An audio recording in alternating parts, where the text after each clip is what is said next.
Afternoon, everyone. Welcome again.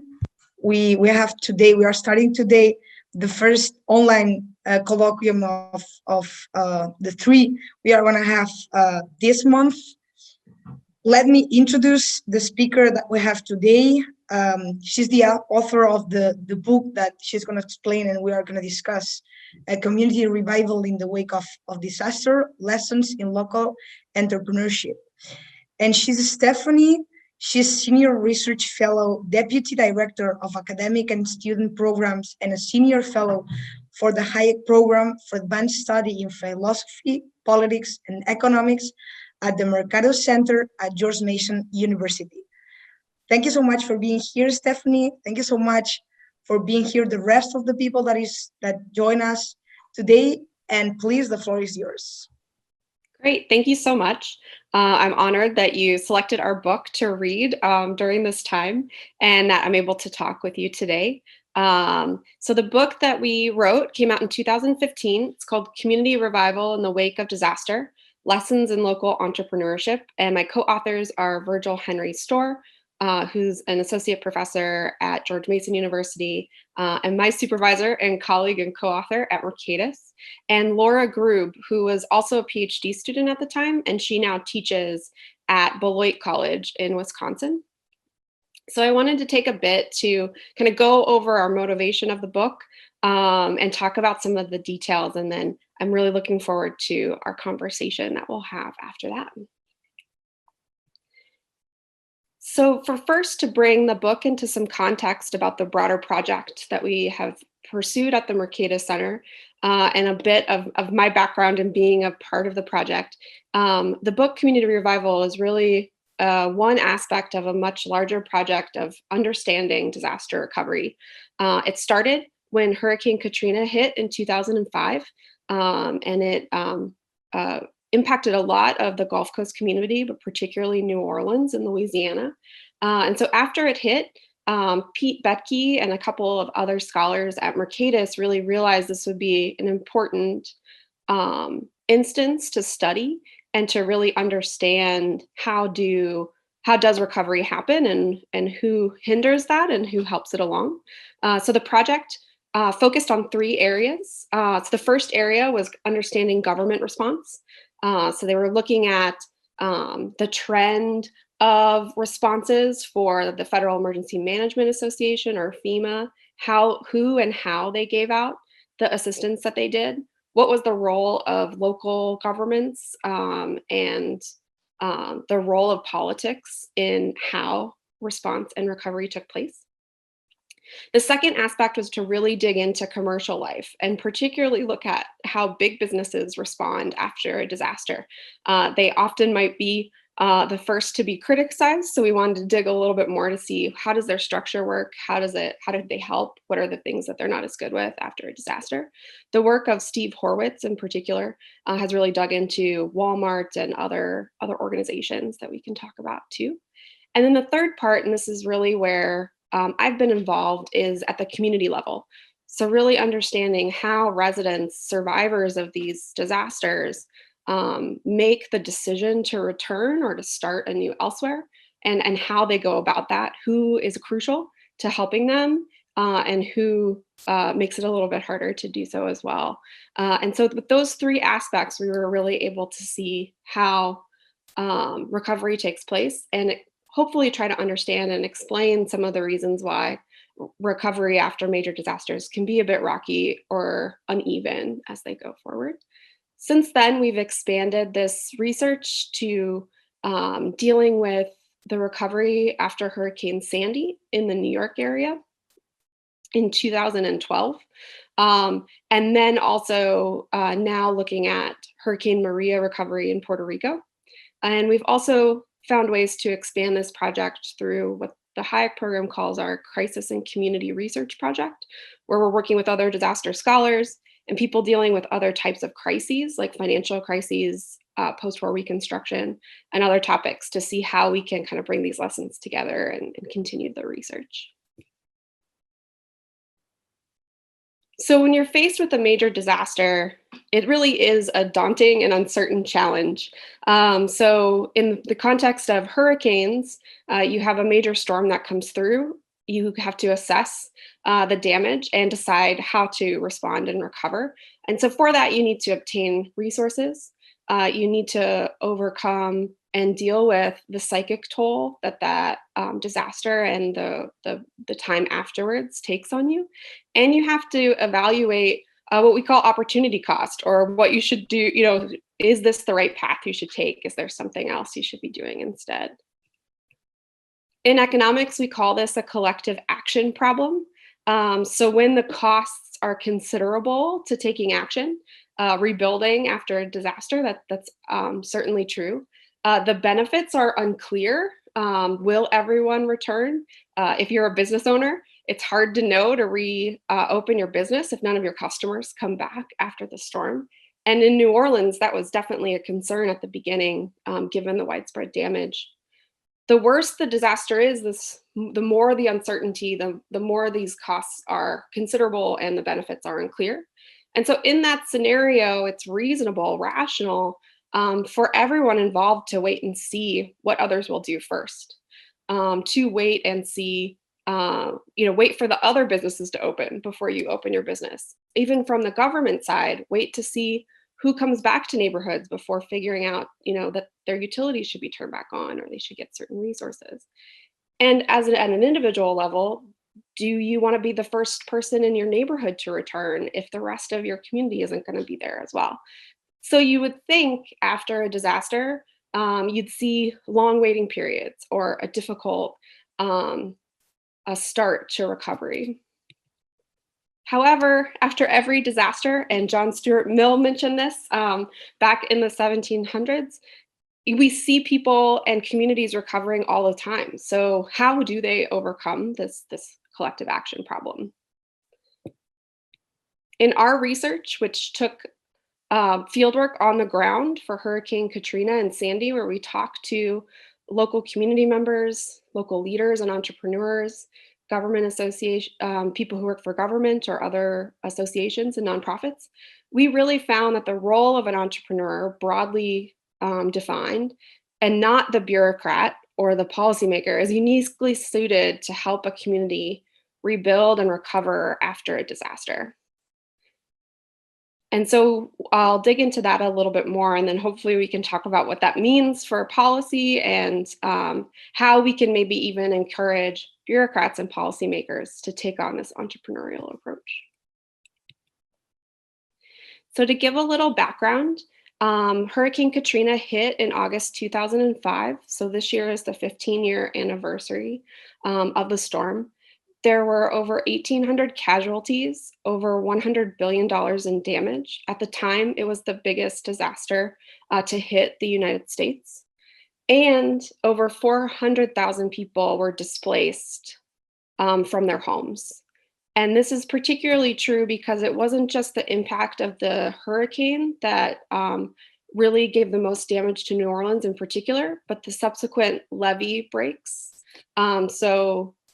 These photos show a little bit of the examples of what happened after the storm. New Orleans is a low-lying community. It's underneath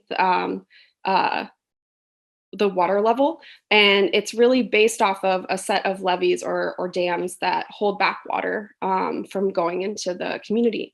And so when several of those broke after the hurricane, there was mass flooding. So the photo on the top there shows what that looked like afterwards. So after the hurricane had gone through and people had realized, hey, my house might not be so bad if they stayed, they then had to deal with flooding and rescue attempts after that occurred.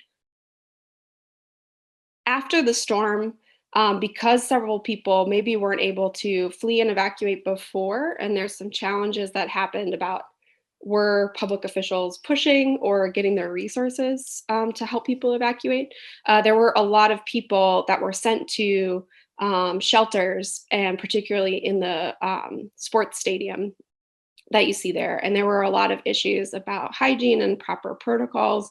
And eventually everyone in the dome was then moved to Houston, where they stayed for a period of time.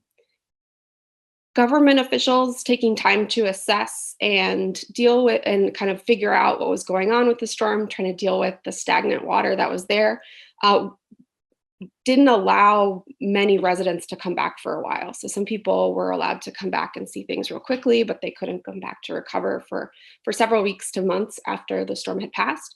And so that amount of displacement was pretty important in some of the decisions and the challenges that they recovered from.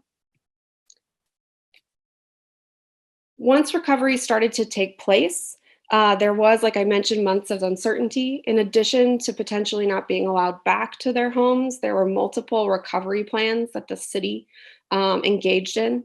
Those plans led to confusion or frustration from the residents of the community. In particular, the very first few plans had designated several neighborhoods that had thriving communities living in them before Hurricane Katrina to become green space or to not be allowed to rebuild after the storm. This was primarily because they faced high levels of flooding and the worry that those neighborhoods would be at risk in the future. And that required many neighborhoods to potentially have to rally together and prove that they should be allowed to return and recover afterwards. Because of a lot of these factors, recovery was slow and uneven. So, a year after the storm, only 50% of the population had returned or new people had moved there that made up that number. And by 2012, that's 7 years after the storm, they still were only 85% of pre-Katrina population levels. So one of the things we really wanted to dig into as we started to see how recovery was taking place is why particular neighborhoods recovered very quickly and others took a lot longer to do so. Hurricane Sandy hit in 2012, so about 8 years ago now. There were fewer casualties in the US than Hurricane Katrina, but had quite a bit of property damage. At that time, it was the second deadliest and costliest storm to hit. Since then, Hurricane Maria and Harvey have taken over some of those. We can talk a bit about property damage numbers. So often the latest big storm is going to be the costliest because we have improved infrastructure, or it's possible that we're wealthier communities after the storm. So part of that as well. But what was particularly true with Hurricane Sandy is it hit an area of the United States that is not used to having hurricanes, and particularly of the impact and damage that it had. So a big brunt of the hurricane hit New Jersey and New York, and then up into Maine and other parts of the Northeast afterwards. These areas rarely get this much attention, and most of the time hurricanes kind of go back out to sea before they hit that high, that far north of the country. Because it hit such a major city, New York City, there were lots of issues with infrastructure damage, subways, and because of a lot of the way the land up there has a lot of peninsulas and small islands, a lot of the communities right on the coast were heavily hit. In particular, for Hurricane Sandy, we decided to focus on a small community in the Rockaway Peninsula. It's technically part of the borough of Queens in New York City. That peninsula has an interesting makeup. So it's primarily populated with lower income individuals who live in public housing, as well as an Orthodox Jewish community, more middle class Orthodox Jewish community that lives a little bit further out from the city. But then also towards the tip of the peninsula, Breezy Point, which you can see the photo here, has more of a middle class community, a lot of firefighters and first responders that lived there. And after the hurricane hit, there was a fire that heavily damaged that. One of the reasons to bring that up is to once again talk about how even government officials are impacted by these disasters and are part of the collective action problem. And so when we think about who should be the leader of response or how those go, we also have to realize that they're dealing with all of the same things residents are as well. And so that can add a lot of complications in how we can think about recovery. Like Hurricane Katrina, Hurricane Sandy had slow and uneven recovery based by different states and communities that were impacted. In addition to that, it hit late in the year. And so the end of October, November led to cold temperatures and lack of power after the storm hit. And some of the policies that were in place were challenging to get up and started or needed to be revamped as they went through that. We can talk about that too. And so given the context of that, we want to dig into our findings. But first, I want to spend a couple minutes just to talk about how we learned about recovery in these areas. So we engaged in in-person fieldwork and interviews, which can be surprising for the field of economics, but is growing more as we dig into that. What we did was we went into different communities and met with leaders, residents, business owners. Each interview tended to be about at least an hour long, where we talked about what their community was like before the storm, their experience going through and recovering from the disaster, and then how their community is now after a couple of years had passed and they were in the midst of recovery.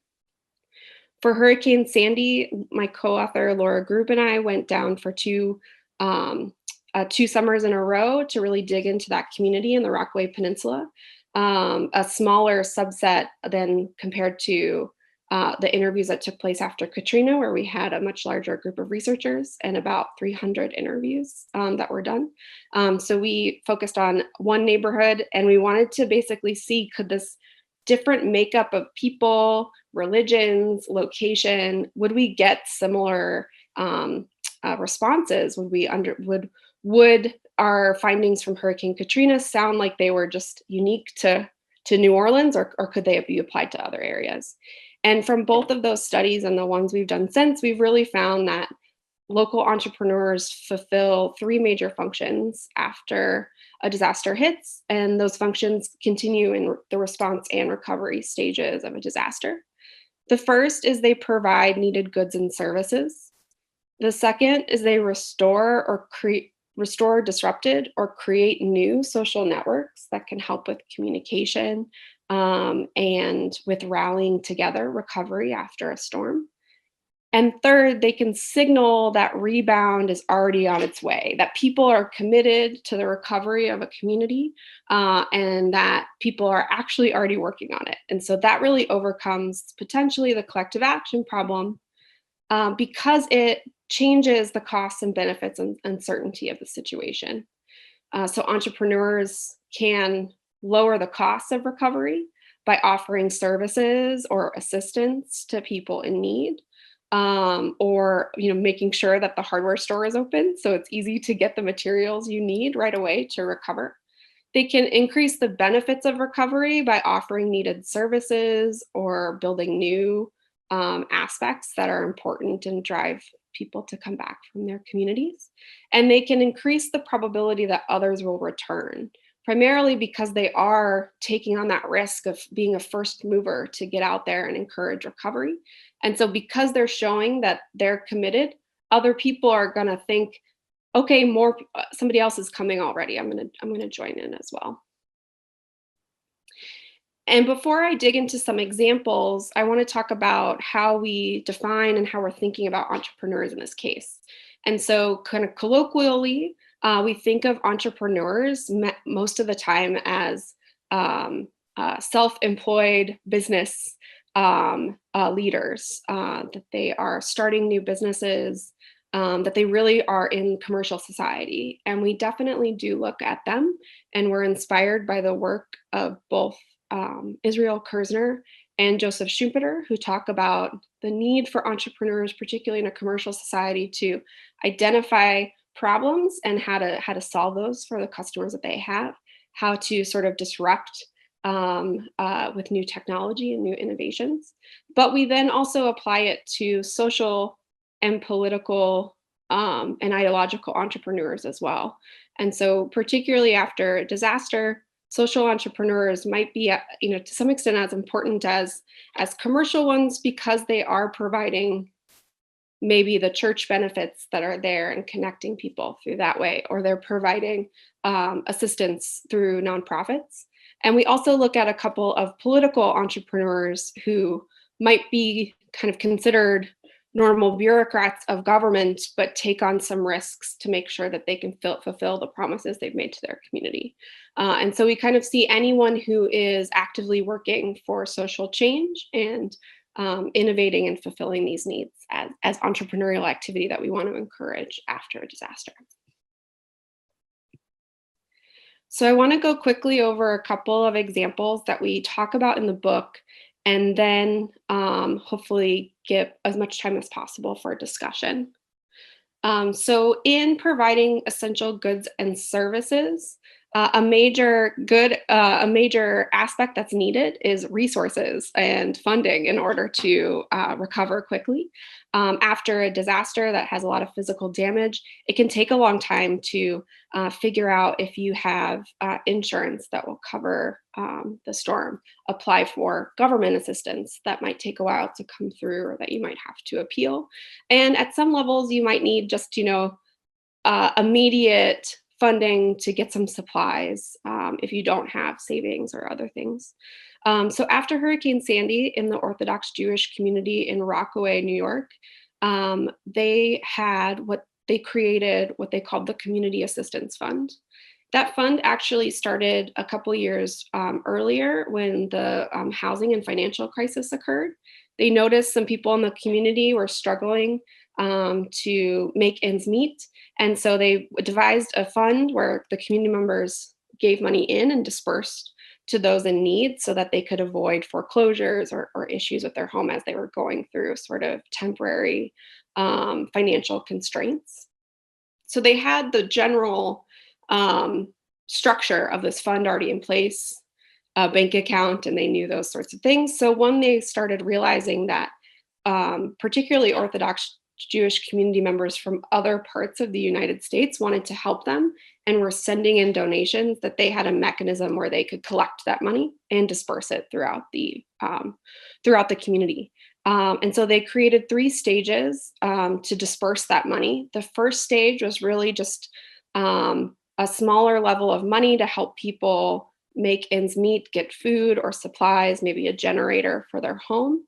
That really just needed a quick application, and they used local rabbis to help disperse information about the fund and also collect applications and verify that they seemed like people who needed the funding. The second phase helped people make sort of major repairs to their home. So a lot of flooding happened in the first level and basements. And so if they needed to fix issues from mold or redo parts of their home, they could get sort of a medium level project that could help with that. And then the third was set aside to if people had damage to their homes that needed major rebuilding. And so they were able to raise over $3 million. And by the time we were interviewing about 2 years later, they had already dispersed all the funds. So that was a very quick turnaround. They were able to set up a structure where they had accountants and ways to verify a bunch of what they were doing. And it really was a way to get resources as quickly for people.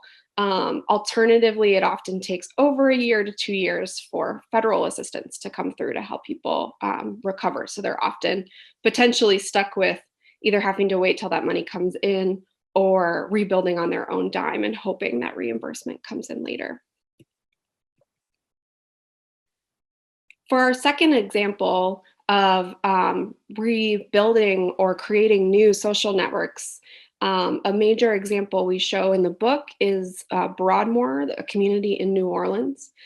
They were one of the neighborhoods that was designated to be turned into green space immediately after Hurricane Katrina hit. And part of the rules for, or one of the things that the local government had said when they released that report was, if you could prove that your community still was viable and that at least a certain number of people were committed to recovery, you could overturn that decision to not rebuild the neighborhood. And so that community, which is it's a pretty diverse community across ethnic and religious and socioeconomic conditions. You might think that they might have been so diverse or so heterogeneous that they weren't able to come together, but they were really able to use their diversity as their strength. So they were able to utilize a home improvement, not a home improvement, a homeowners association that had tracked all of the residents and had contacts for them to reach out and say who was willing to come back and who wanted to return. They were able to tap into skills that were in the community. So there was a fundraiser who wasn't able to work, who was able to start working on projects for the neighborhood.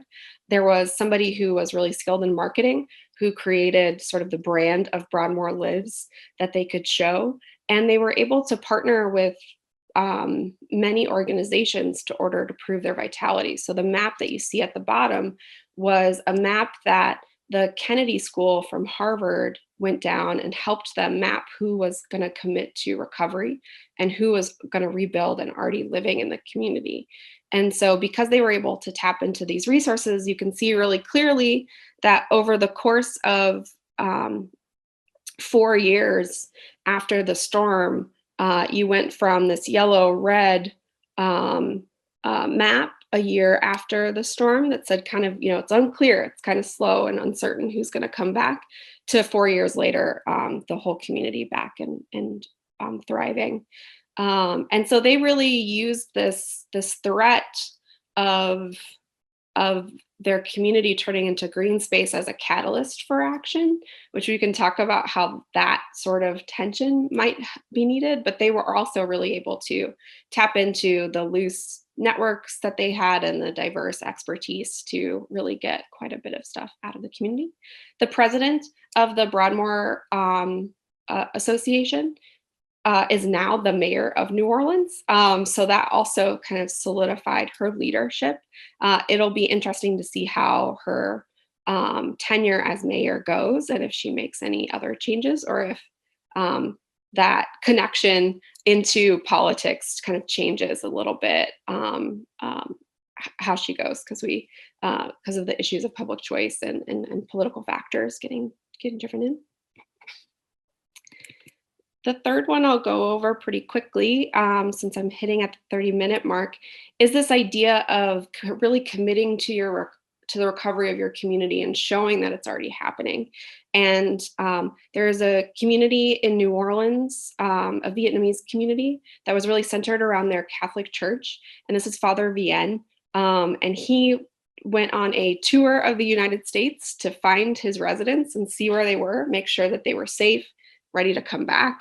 He also helped galvanize the youth of the community to really be an activist for their community. They were able to get FEMA trailers when it was really difficult to do so. They stopped a building of a landfill right next to their community that local politicians had they needed they needed a space for new landfills because of all the debris from the storm. And they had picked next to this community, I think potentially because they thought they wouldn't complain, and they were able to push back and say it should maybe be further out away from the city.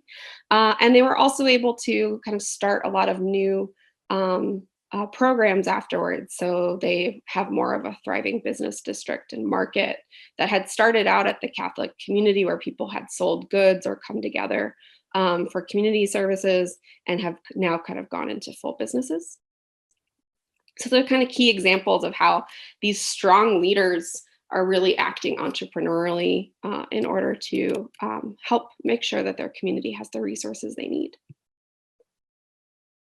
The policy implications for this are basically finding ways to make sure entrepreneurial action takes place and these communities are able to dig in and make decisions based on their own desire to return or not to. So for that, we really emphasize a couple of things. We think it's important for community members to have a say in whether or not they get to recover. And so maybe the green space issue in New Orleans galvanized that community to recover quickly, but they could have avoided a lot of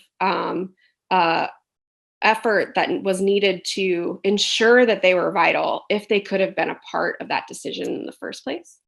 Likewise, signal noise or confusing or contradicting policies make that uncertain situation even more hard to disentangle. We should eliminate or suspend rules that hamper entrepreneurship.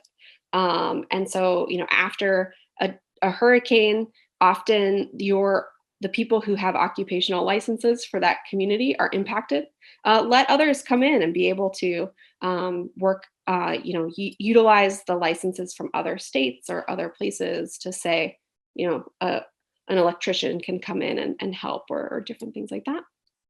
And the other one that's maybe a little bit harder to dig into is make sure even bureaucrats have the freedom and incentive to act entrepreneurially. And we can talk about some examples of that once we open up for discussion. Before I turned it over, I also just wanted to say how we're thinking about how this applies to the uncertain and sort of unending times like now with the global pandemic. So we recently wrote a short piece that applies the lessons from the book to the pandemic. And those lessons really are entrepreneurs play a really important role that we shouldn't overlook. This is already happening. We are seeing the strong, we are seeing how people are realizing jobs that we might not have celebrated before are really important, like delivery services and other sorts of jobs that are becoming essential to how we can practice physical distancing while still getting the goods and services we need. Online communication platforms, like the ability to talk to you all, across the ocean, makes for a way to really dig into and foster community when you might be feeling quite isolated.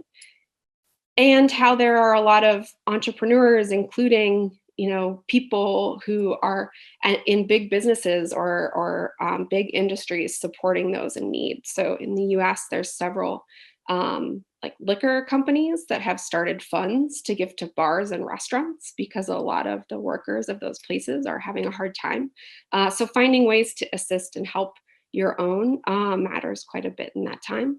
And the policy implications are really similar to what I just talked about. One that's maybe true for the other disasters we've studied, but seems really important to look at now is how, what we deem as essential, it might be really hard for us to be able to identify ahead of time what that would be. And so there's a whole host of services that we might have overlooked or taken for granted, like delivery, that is now very important, or who that might have sort of a non-essential business or activity before is now switching to helping with scarce resources that need to be discussed. So hopefully with that's a good overview of the book, and we can dig into the questions or challenges that you have. Thank you so much, Stefanie. It was a really cool talk. Right now we are gonna allow questions here inside the platform, and then we are gonna also make you some questions that we were collecting from YouTube. First of all, I think Adrian wanted to ask you something. Adrian, go ahead. I don't know if you can hear me already. Yes. All right. Well, thank you very much indeed for your insightful presentation. I really enjoyed it. And my question was basically, I think, to what extent do you think that local autonomy is a prerequisite or needed for those entrepreneurs and those communities to flourish with ideas and new solutions? Because in my opinion, in Spain, for example, local entities don't have much room to really lead action. And I was wondering if you think that might be like a requirement for those communities to succeed or to flourish. Thank you very much. Yeah, thank you. That's a great question. So I think that one of the things we found is kind of entrepreneurs find a way, even when things are really challenging. And so you're going to see business owners and feisty neighborhood leaders and church leaders kind of taking over, or, sort of the, the idea of you ask for forgiveness later rather than permission right away. In a disaster, I think that happens. So I think in some ways we can be optimistic that even in the harshest circumstances, entrepreneurs are still finding ways to provide the resources and services that community members need. But the ability to unleash that activity, right, is going to really depend on local autonomy, really giving entrepreneurs and residents autonomy to make decisions that they have as well. And so I think in that space, the issues with policy and government bureaucracies and red tape can really kind of drag that down. So, in some of these areas, New Orleans is a good example. There's not just complicated government structures and relationships with the federal government, but also a history of corruption. And so the entrepreneurs there, imagine they're kind of like, they've got weights on as they're trying to recover, where we can take those weights off, right? If we had sort of a more effective government. So I think that could be really helpful. I think, we've seen in our studies, we've seen how different mayors and governors and local officials can really make a difference. And hopefully that has implications. Like right now we're seeing, very different stances on how to deal with physical distancing policies based on different states. And hopefully people have the space to take risks and make decisions, but we can also learn from them. And so I think that's an important part. I don't know if that answers your question, but hopefully it gets there. Cool, Rafa, go ahead. You are the second one on the list. Hello, thank you very much for the presentation, Stefanie. We did have a really good time discussing your book in the last few weeks. So one of the things that we discussed was about the communities.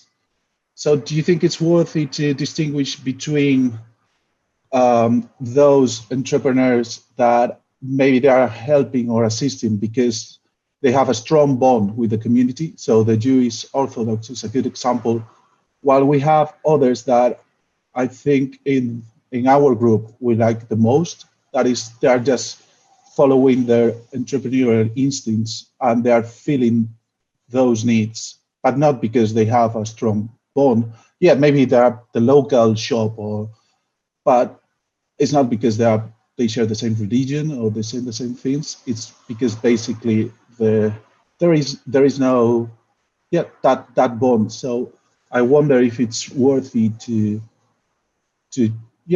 divide them, not divide them, but to categorize them in different ways, because I think they are more valuable the latter than the former, in the sense that you always expect, if you believe in humankind, that your community will assist you, but maybe what we want is the other part. That was it. Thank you very much. Yeah, thank you. That's a great question. So a lot of our research has dug into this idea of how we categorize social capital. So these ties and connections and how they facilitate recovery. So in the disaster literature, for a long time, there's been a lot of emphasis on what you would call bonding social capital, or those really tight ties of a community. So that would be the pastors and the Orthodox Jewish community with the rabbis and your family, that lives in a neighborhood together. And so those are important, particularly after a disaster. Your instinct might be to go to those people first, right? And you're gonna rely, if they don't return, that might make it a lot harder for your community to return. But some of my favorite parts of the research we've dug into is communities like Broadmoor that really don't have that connection, that tie that keeps them all together, like one religion or one kind of set of experiences. And so the fact that they could have looser ties and still provide really useful resources, I think, are really important. And then when we think about it in the commercial sense, or the, a bigger nonprofit, is, you might have those ties and you might have that network into the community and know the person, but it really is that idea that we can incentivize activity by, the fact that they could make a living in order to provide the resources that are needed. So I think all that matters a lot. And for us, one of the big things we wanted to do is show how it's not just the strongest ties, those matter and they can really help, but that we can dig into these looser ties that go forward. So I agree with you. Thank you. Hi, Stefanie. I would like to obtain more information about one topic on your book. During our dialogues, Paco Capella, who is on the room with us, pointed out that the book did not deal with the cases of failed entrepreneurs. Why not take failures into account? Have they been treated in other research, or you just think it doesn't? There is no importance. Yeah, so I think definitely knowing and understanding how our feedback mechanisms work, that there's failure and success, matters quite a bit. For us, since it is an aspect of disaster recovery that really isn't addressed very much, we wanted to show the potential of entrepreneurship to really provide those resources. So at least in the United States, and we can see if it's true for you guys as well, but after every disaster, the majority of media and our instincts and policymakers are to say, like, the only people who can help are the government because they have a lot of resources, or they might have the ability to collect information. And for us, really highlighting how these local actors matter a ton for understanding the goods and services that are needed, the local knowledge and context of their situation, how to connect maybe big funders and connections to their community. So maybe they're the middleman between resources like the community assistance fund money coming in and knowing how to get it to those in need. That matters a lot. So we wanted to really highlight who did that well, because we wanted to show this is possible. For us, it's the interesting thing about recovery is that, there isn't necessarily, there's a whole bunch of things happening that aren't really ideal or best case scenarios. So you're kind of working on the fly. So one of the examples we have in the book is this community member of the lower Ninth Ward who was a nurse, and she really thought, they really needed more mental health support and healthcare. And so she wanted to open up a clinic, and she was thwarted for years and years. Like, it took like 3 years to open, and she kept fighting. But in many ways, that's a very struggle conversation to show. And so part of that was, there were zoning laws that were in place that wouldn't let her start because somebody had given her a house to use. Like, there were nurses that were volunteering, but did that count for what they could do? That kind of thing. So I think we saw a lot of the struggle, and we really wanted to highlight, when could that go through? Some of the disasters, or some of the entrepreneurs we featured also were successful after the storm, but not necessarily long-term successful in that path. So we highlighted a coffee shop owner in Chalmette in New Orleans, or just outside of New Orleans. And he opened up that coffee shop immediately after the storm because he was in that neighborhood and saw no places to grab a bite to eat, or where people could get on the internet to file for FEMA assistance. And so he really quickly was able to open up a coffee shop, and that became the hub of that area because people needed food and coffee, and they needed to use the internet, and they could do that there. And then they also were able to talk to each other and share their stories and their lessons. And so that was helpful. But that coffee shop doesn't exist anymore. And so it's also possible that what a successful entrepreneur is after a disaster might not lead to sustainable solutions, right? You might be okay with slightly inferior coffee if that was I've never had coffee there, so I don't know.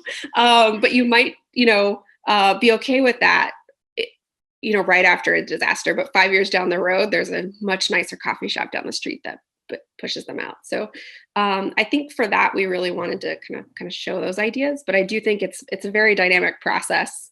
And just because they were successful there doesn't mean it doesn't get more complicated later. Similarly, the now mayor of New Orleans, right? She was a really strong leader for the homeowners association in Broadmoor. But it's possible that part of that process, she learned how to lobby and get things that their community did too. And so there's a paper that Virgil Storr and Emily Chamley-Wright have that talk about how some of the skills you get in this fight for recovery might lead you to be able to get more resources that maybe aren't best suited for you later on. I think Paco has wanted to jump in about specifically this topic, so we'll go ahead, Paco.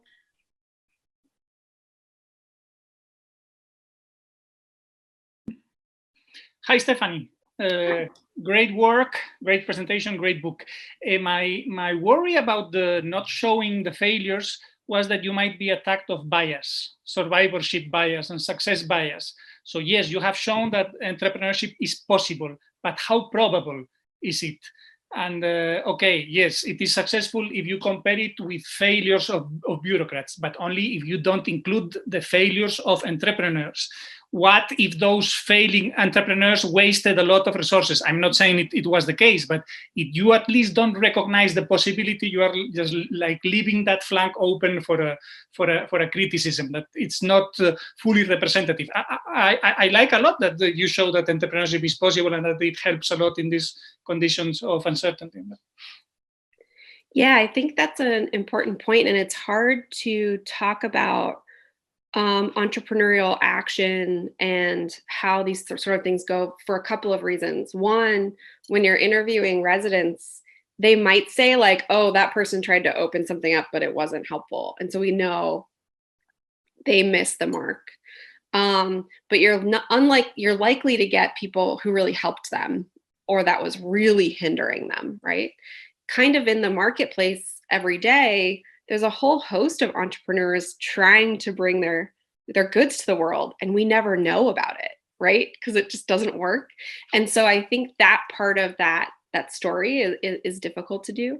But I definitely think it's a broad project that we need to dig into those questions. A similar thing that isn't as clear in the book based on the stuff we've done so far is or is clear, but it misses a gap in the literature, I would say, to continue to do more research later, is that a lot of the networks and the ability for these entrepreneurs to work is because they had systems in place that they could adapt. And so, as a think tank, you might be shifting your policy research or your strategies a little bit in the pandemic, right? Because you've got the structure and you can tweak it a little bit. The home association had a network and they could use it for something else, or they had the assistance fund a little bit already and they could ramp that up. We're really interested in something that's a little harder to study, as well as the failures for entrepreneurship, is what happens when a community doesn't have those structures in place.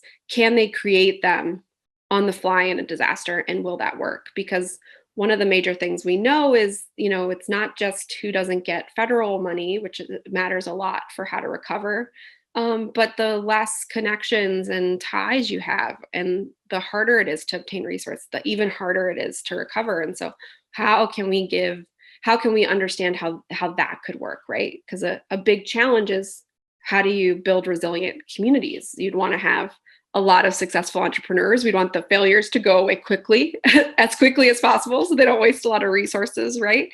And we'd also want to make sure as many people have access to these things as we need. I have a question myself, and then my question is, it seems that sometimes these initiatives are originated in low-income areas, or at least by non super rich entrepreneurs. Do you think that's because they have more needs because they are more connected, like they have more social capital, or a combination of both aspects, or do you think it is related to a completely different thing? Yeah, so I think, it's definitely easier to recover the more resources you have. And so you might not have to, if you've got savings and a good insurance policy and a bunch of other things, right? It might be pretty easy to help.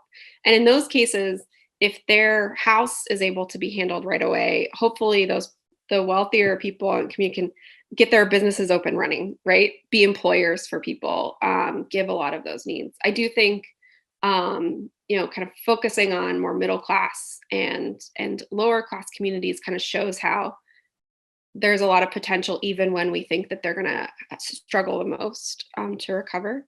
Some studies on social capital want to make claims that the poor also aren't connected with the right types of social capital. And we're really interested in showing how it's really how you can access and elevate those resources that matters, not that they don't have ties, right? They probably are social capital rich and monetarily not, as they dig into it. I think what was really helpful is how even in those communities where they might not, if there's a way to get a connection to somebody who knows somebody at the mayor's office who can help, or has outside connections that then can bring in resources, really matters. And so that's why I think where those entrepreneurs play a big role. So the Orthodox Jewish community, because a couple of their leaders and residents knew people in other areas that had resources they could send, that really helped that community to dig in. So I think, if anything, that kind of shows those looser networks matter quite a bit. Thank you so much. I think Gustavo wanted to also ask a question. Hi, Dr. Haeffele. Also found here. I'm fan of your work as a Mercatus Scholars. Thank you for your work. You said, I think, there's a bureaucratic entrepreneurship, and that should be promoted. I don't know if you consider yourself an Austrian economist, but I think it's not a common idea. I want to ask you if you can explain this. Also, I think I've read that you work at the FEMA and Forest Services. Perhaps you can connect it with it. Yeah.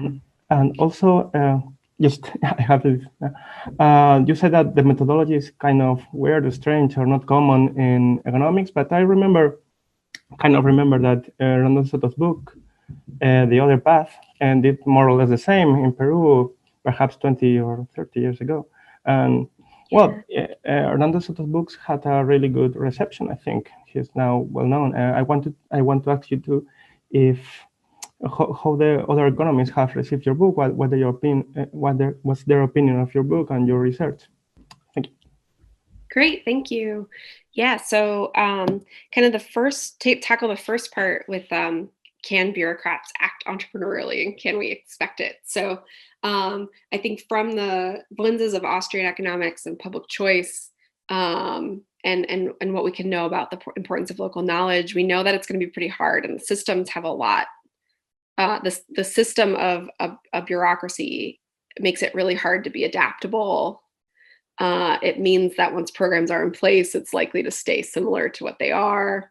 They might not have the incentive to innovate, right? Because their budget might be cut afterwards rather than in a commercial aspect where you can get profit. So I think institutionally it's hard. But I think when it's possible, particularly in a crisis, a lot of good can happen. And so if we know it's hard to change the system, maybe we can change a little bit at a time, is kind of the way I want to look at it. And so an example we have in the book is a superintendent in St. Bernard Parish, just outside of New Orleans. So she's the person in charge of this public school system for that parish.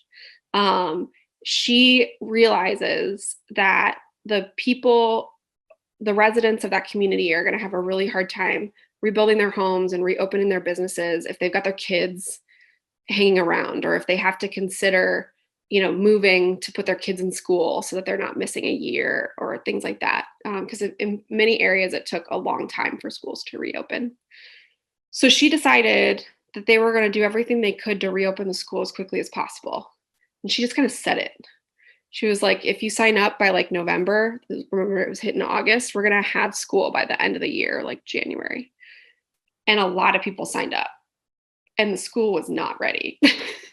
And the public agencies that give them money and things like that were like, no, you can't do that. Like the school has to be rebuilt and safe before you can go back and all of these things. And so she just sort of said like, I made a promise, I'm going to figure it out.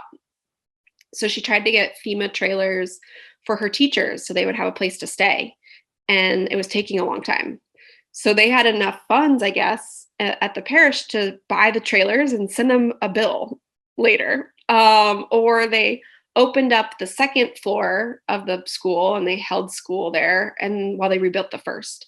And so she kind of really bucked the system and she got in trouble. Like people were upset with her for a while, but then it worked really well and the parish came back pretty quickly. And so she won awards later. So they kind of hopefully had to learn some of the lessons from her afterwards, or at least realize she did a good thing for the community, even though it didn't follow the path. Now, I don't think every superintendent could do that.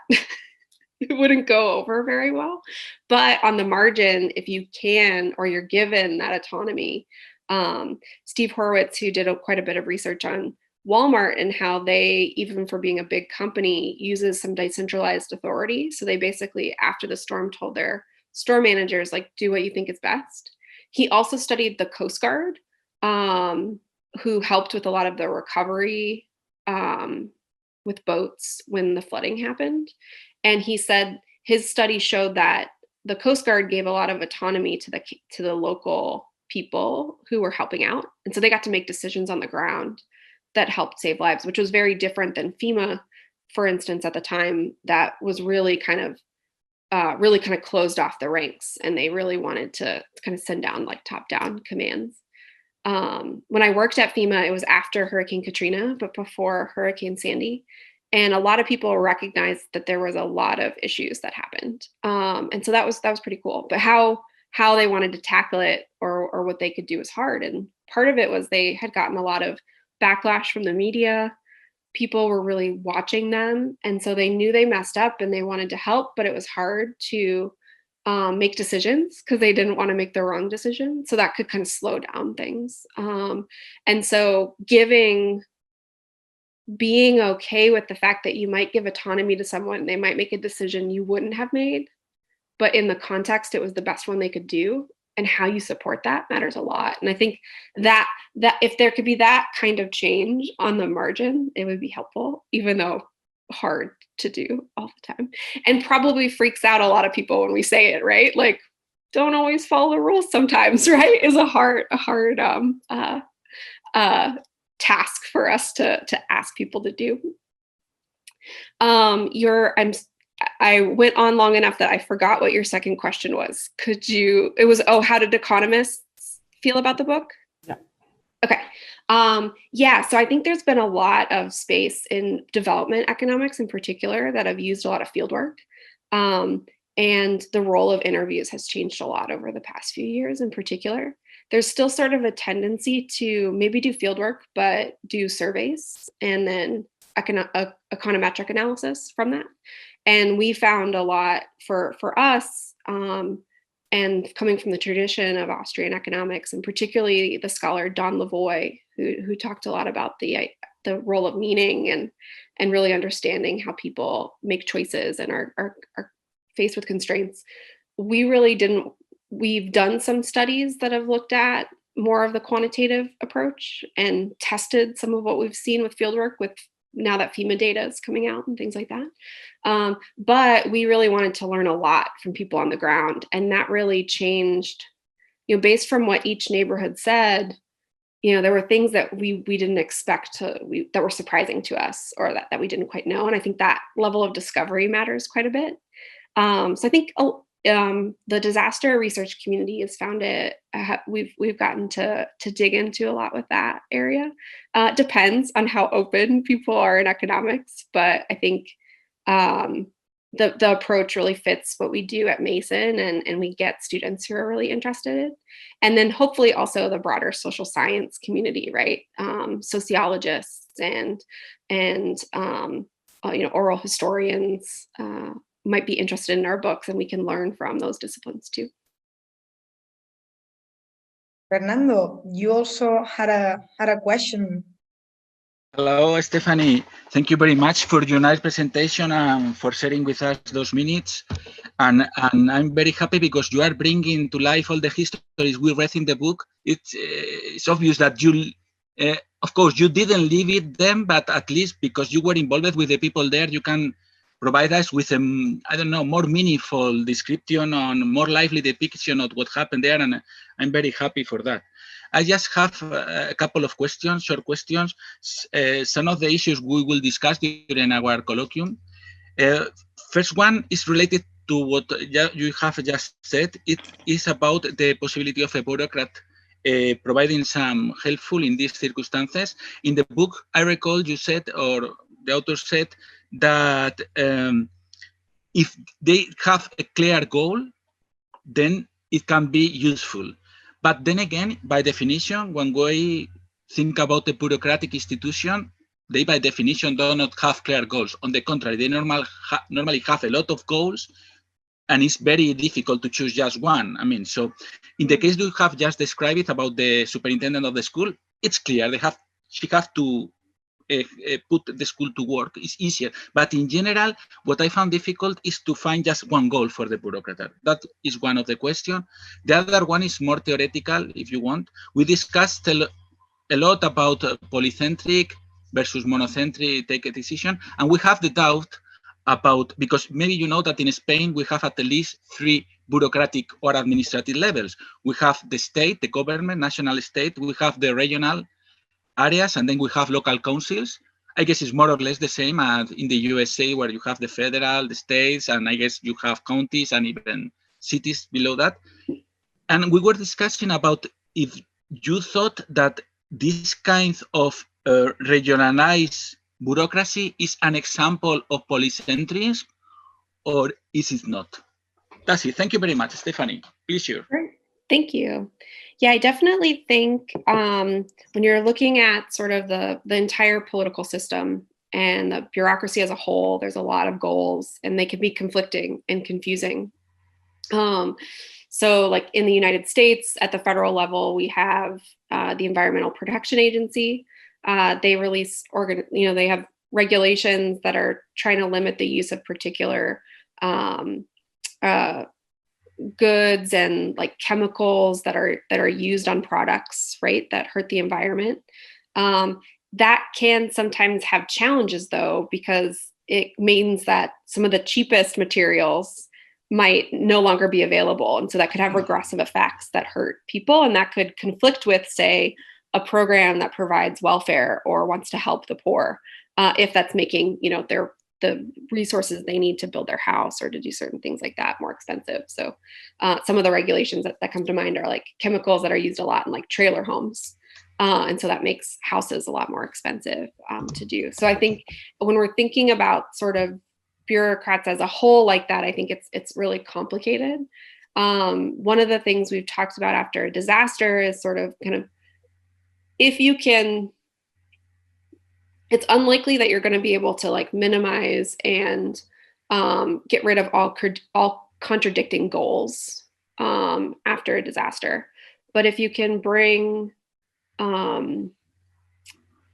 autonomy or a little bit of authority to a smaller level, like the superintendent, there is a clearer goal that could be achieved there. And so I think kind of that breaking it up into smaller pieces might be a thing. Also at the local level or federal level, there's at least a potential after crises to think of what are the rules on the books that matter after a crisis and which ones don't, and what's going to be initiated, and be as clear and stick to that plan as possible when a disaster hits. And so that would provide a lot of reassurance to entrepreneurs that are trying to act, right? Because you'd have a bit more sense of, oh, those rules are more flexible. So examples can be like at the local level, getting a business license. or renewing a business license in that time. Could you make that a little faster in a disaster, and then we'll check on it later when things are better. Similarly, if there's occupational licensing, right, that you might put some waivers on. In the United States, it's often true that after a major disaster, there might be some tax waivers or restrictions eased for people so that they don't have to maybe have the burden of doing all their taxes or having to pay that, or they, at least an extension. But often that isn't announced after the disaster hits in, say, August or October. It's announced in April when taxes are due. And so it's really hard for people to anticipate that they're going to have a little extra money ahead of time. It's maybe a nice surprise in April, but it's not, the earlier you could tell us you're going to do that and stick to it would be helpful. So I think in ways we can do that. I think that's the best we can kind of hope for, knowing that it's still really complicated and messy.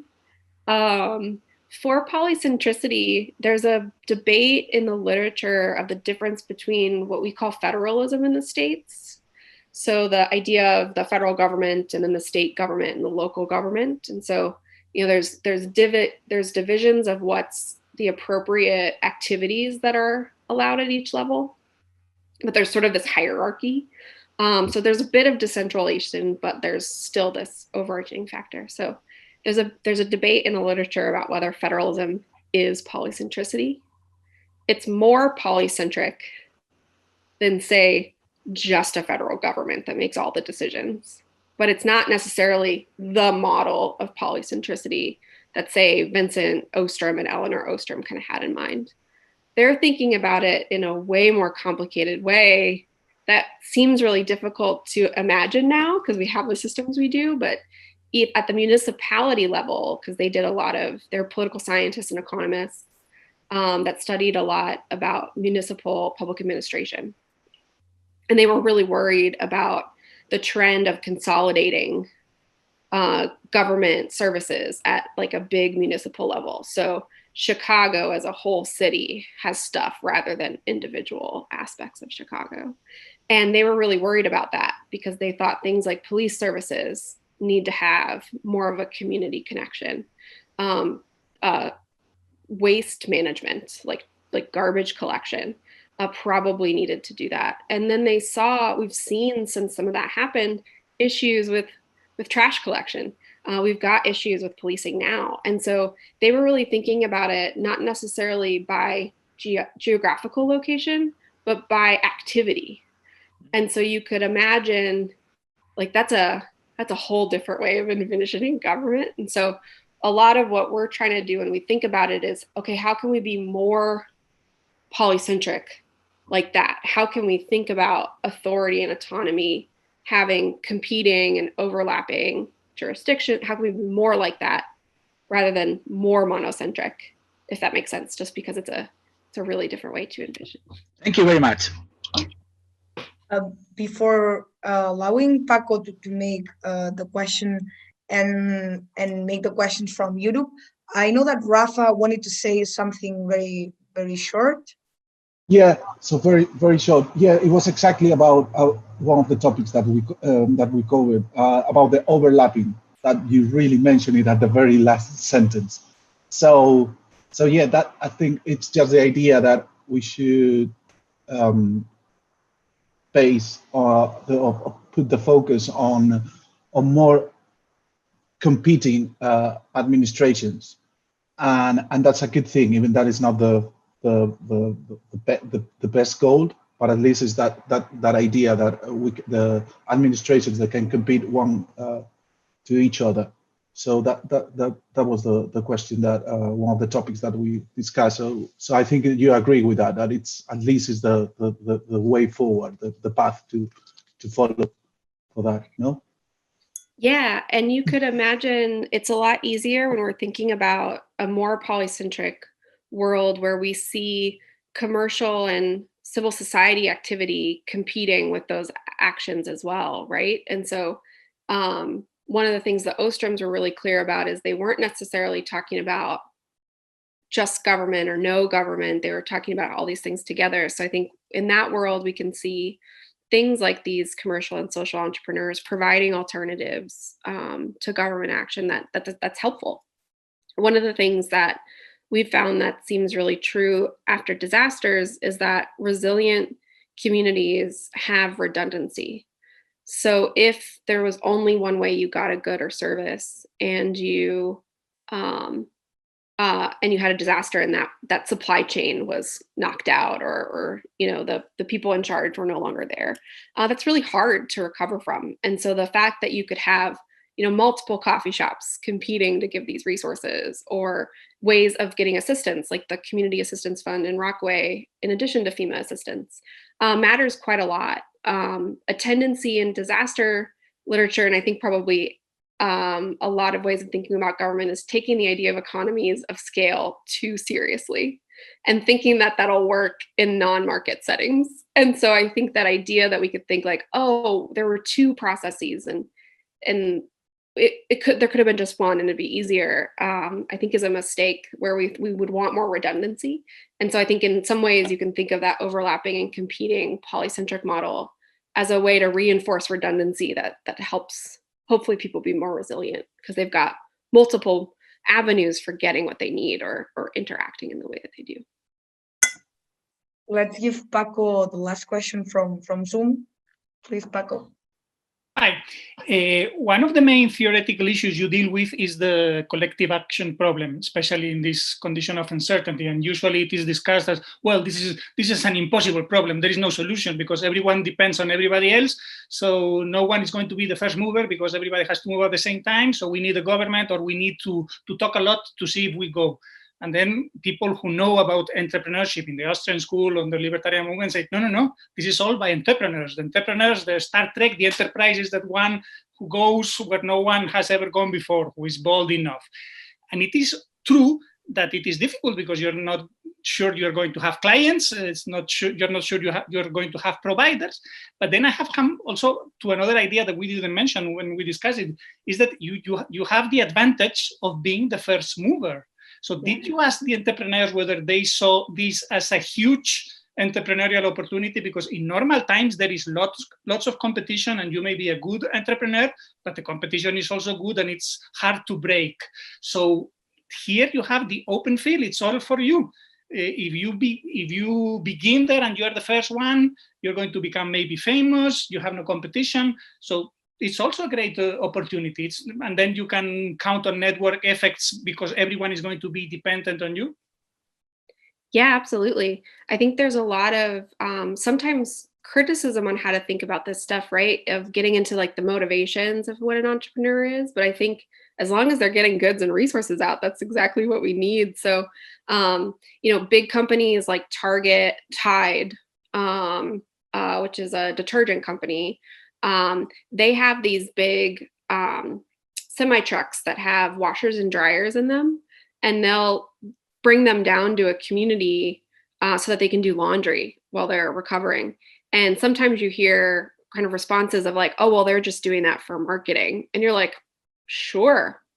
But if you let me wash my clothes, I might buy Tide next time I'm in the grocery store, right? So like that, even if their motivation wasn't purely altruistic, right? We know that matters. Profit incentives matter. The fact that we need to rely on people that don't know us matters quite a bit. And so I think that idea of, being the first mover, taking that risk might provide some brand loyalty or customer loyalty for the local shop. It also means that there's a lot of benefits that happen even if somebody's only thinking about that. So some things we got from the book is there's a woman in the Orthodox Jewish community that we feature, and she, walked around the neighborhood after the storm, and her girlfriends were like, we need to make food for people. And they started the hot food kitchen at the school that was there in the synagogue.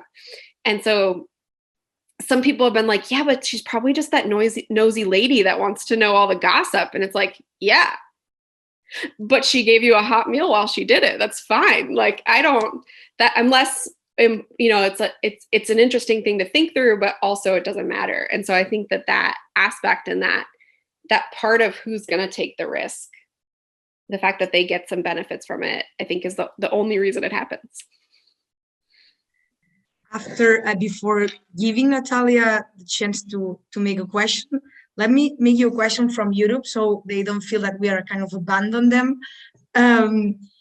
One of the questions we have from there is that how can entrepreneurs cope with raising back their businesses and the new big taxes that the governments impose? For example, we are kind of seeing this right now. Yeah, I think that's a great question. So I think some of the, some of how we're going to see what businesses and what entrepreneurs can, kind of last in this uncertain time right now is kind of who can adapt. So in the States, we're seeing a lot of restaurants shift to delivery and takeout options so that they're not having people in their restaurants, but they're still providing food. Because they have different supply chains than the grocery stores, they're able to get, eggs and toilet paper and things that are really scarce. And you can buy that with your meal that then you pick up. So I think that kind of shifting matters quite a bit. I do think there's definitely something about, community loyalty and the fact that, you see a lot of companies finding ways to help out, and they're starting to make masks and things like that. Those are ways, I think, to kind of jump ahead in this time. It's hard though, because some places can't do that. I do think the long-term challenges of we're kind of living in a paused economy in a way. And so how government helps or hinders that is going to make it really challenging. And so the cost of doing business with higher taxes and other things are really challenging. In the States, in the US side, we're not really facing more taxes on businesses, but a really confusing process of getting small business loans. And so the idea is people think businesses can get a loan from the government, but the application process has been like swamped, and it's going to take a long time for people to get those funds. Kind of same for stimulus assistance. Like, even if they're going to try to send it out quickly, it's been slow. And so we found that, businesses might have laid off people because they were like, oh, they'll get more benefits, but it could be a month or two before people do. So that's going to have big impacts. So I think kind of finding ways to hopefully lessen the pain from government and being able to highlight what these policies are really doing to people is kind of the best we can do. Thank you so much. And Natalia. Hi, hello. Thank you so much for the rich presentation, Stefanie. So I'm very interested in knowing what are like the long-term consequences of the recovery pattern. I mean, during the book, you show many policies and initiatives undertaken either by the public or private sector. So, which of them were at first announced or believed to be temporary, but then got extended and they were never rolled back and became permanent, and maybe, I don't know, somehow be a resilient toolbox? And what's like the permanent mark or footprint that the crisis left on those societies? And a second question, maybe a bit tricky, is something that surprised you or that you learned personally from the people you yourself interviewed there, or maybe some anecdotes or something that you would like to share with us. Thank you. Thank you. Yeah, so I think some of the long-term consequences can be kind of challenging because they're at the individual level, the community level, policies and government programs that stay in place. So I think in many ways, the kind of psychological toll and the change that a big disaster puts on somebody can lead to different things. So something that came out to be very important in our interviews was sort of the story you told about yourself and your community and your ability to recover and face adversity. So we saw a lot about the role of collective narratives, and there's a couple of papers that Virgil Storr and Emily Chamley-Wright wrote about that in the beginning, and that we've been kind of pulling from. And so in the St. Bernard Parish area, it was the narrative that you heard a lot was, well, we're a community of hardworking, blue-collar folks who can get stuff done. And whether or not that was true didn't really matter. It helped them get up every day and help and do those things. For the Vietnamese community, many of the older members of the community had left after the fall of Saigon and restarted in New Orleans. And so they had overcome having to flee and restart their home. And so that was something that was talked a lot about in the interviews of like, well, we did it once before, we can do it again. In something that I think was true in New Orleans, even though Hurricane Katrina was bigger and more devastating and harder to recover from any storm they had faced since before that, the fact that they did get hurricanes fairly often helped. They could be like, oh, I survived this one that was really big, and I learned from that I would do these things. For the community in New York, it was a lot harder, right? Because they could maybe tie to other adversities, but hurricanes were surprisingly new. In Puerto Rico, where we're starting to think about doing research, hurricanes are fairly common, but they now are having earthquakes that are not very common. So there's always something new and a challenge to dig. But I think that learned experience and that ability to galvanize matters quite a bit. For the policies that were sort of some things that were highlighted that I think more than government programs that started and got stuck and like stayed was just the challenge of how you can have a one-size-fits-all disaster assistance fund in our country's huge and there's all these different things. So a big lesson that I think about is some of the things that happened after Hurricane Sandy, and now we're seeing it with Puerto Rico because of their territory status, is the rules FEMA has in place aren't very flexible. And so that meant entirely new programs had to get started. So if you're thinking about the state of Florida, they get a lot of hurricanes. There's a lot of vacation homes and it's people on the beach. And so the houses that are hit right on the coast might maybe somebody's second home or they rent. And so it might make sense that FEMA won't reimburse the rebuilding of that home because it's not your primary residence. And so they have rules in place about if you have a vacation home, if this is an investment property, or if it's a rental property. And they tend to really only give assistance to people who own their home. Now flash forward to Hurricane Sandy in New York. Almost everyone rents. And if they own a home, they actually often rent the basement or something like that as well. And so now all of a sudden, FEMA's rules make it impossible to give money to most of the people who would apply for assistance. What they did was they worked with the Housing and Urban Development Agency and the state of New York and the city of New York to create a new program to help renters and to help people who had those. It took years, and they had at one point they got rid of all the leadership and got a new one, and home buyer programs tend to not work very well, but they definitely last way longer than expected.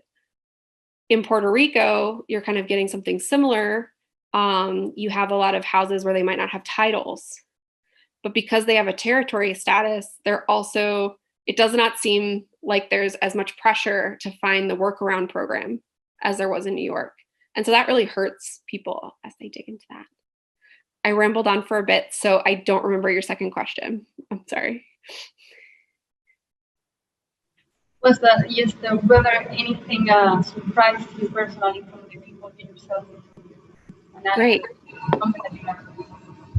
Yeah, great. I think that's something that's surprising is it's really hard to interview people, disaster survivors. It's a lot of story, the story that you're asking them to tell you is a hard one for them. And you can go in kind of worried, and we don't go immediately. So it's like a year or so after, but you're also bringing up things they might want to,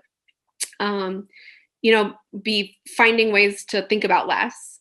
And so I think something that's surprising, or I guess heartening and humbling, is just how people are willing to tell those stories, and also how resilient people are. So even in the midst of telling you this really challenging, awful experience, the fact that there is the role of these entrepreneurs and leaders and people that drive them to do that.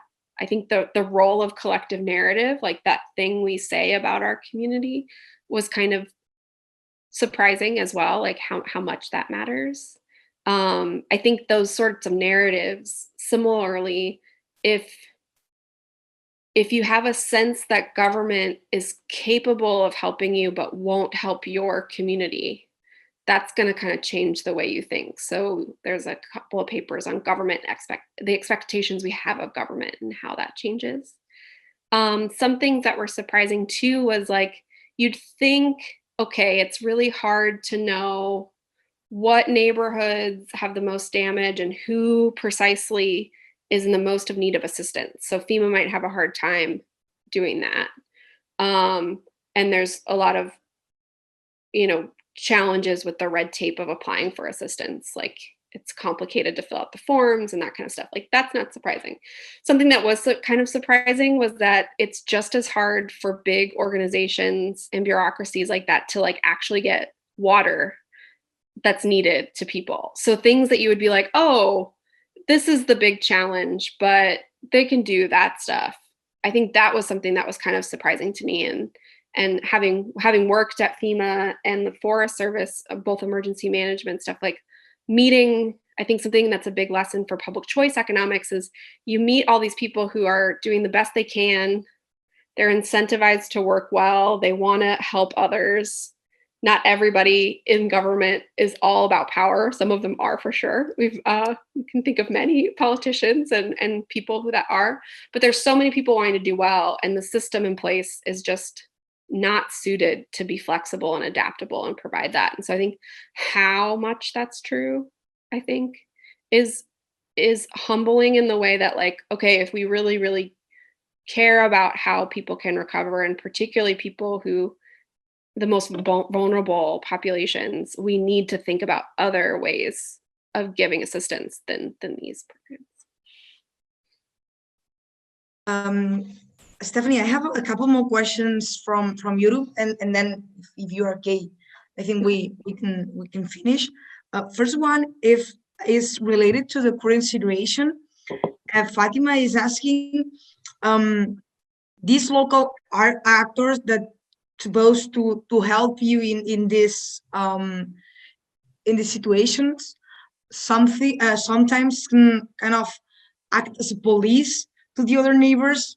For example, she's putting the example, if somebody would try to open a cafe right now in my area, it could be the people themselves who would bring the business down. No need for government restrictions. So what we can do with this?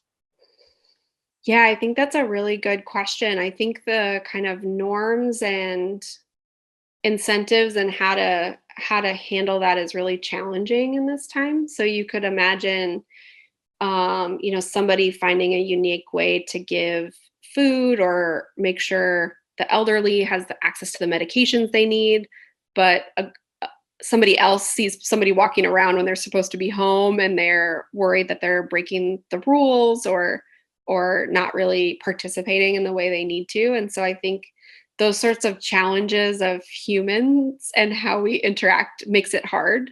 But hopefully with entrepreneurs, you can see the benefit they're coming, and you'll have people who will come and say like that's a needed resource, or they're an essential worker. Like, I think something that's been really cool that's happened is, so you have the kind of reporting on each other and things like that, but you also have, people realizing that janitorial staff at hospitals is a job that people that you should honor, or they're clapping as nurses are going away. So there's that tension that has to be there. And so I think just kind of knowing we're all still humans and that we're awful and awesome and there's going to be weird stuff, just knows that that's going to make it harder. And so if you're in a community where there is a lot of that kind of self-policing, it's going to be harder to kind of have like more visible entrepreneurship in that space.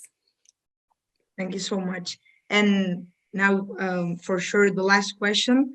is how rules kind of be more flexible in an emergency situation, when sometimes you feel emergency situations are the wet dream of every government, so they can have more power than in like normal times. Yeah, I think sort of the constraint and being able to highlight that the need to restrain yourself from the sort of build it back better, or I'm going to take this time to build in even more programs and policies. I think that desire is a real one that needs to be combated with, you know, getting people the ability to act and return. You know, maybe normal isn't the ideal situation, but getting them back to that space allows you to kind of do that. And so I think if we can use this space to highlight, you know, regulations or occupational licensing that hurt, we might learn, hey, if it wasn't needed in disaster, maybe it's not needed everywhere, right? And that can be helpful. Similarly, and Robert Higgs writes a lot about this, is that new programs might be developed that incentivize the growth of these things and more action. So I think kind of the role of people who can say, you critique regulatory policies and recommendations and highlight, you know, how things are going on without the need for that matters. Because I think it's definitely a desire or an easy path that government can go on in this space. Stefanie, thank you so much. Thanks for everything. It has been an honor having you here with us at our beloved Juan de Mariana Institute, and I hope everyone enjoyed the activity, and see you next time. Thanks for everything, Stefanie. It was a really big pleasure. It was a really big pleasure. I think it was a great activity. Thank you. An online round of applause. Thank you. Thank you so much, Stefanie. Thank you so much. Thank you so much. Next time, see you in Madrid. Next time, see you in Madrid, and we eat tapas and everything. Or we go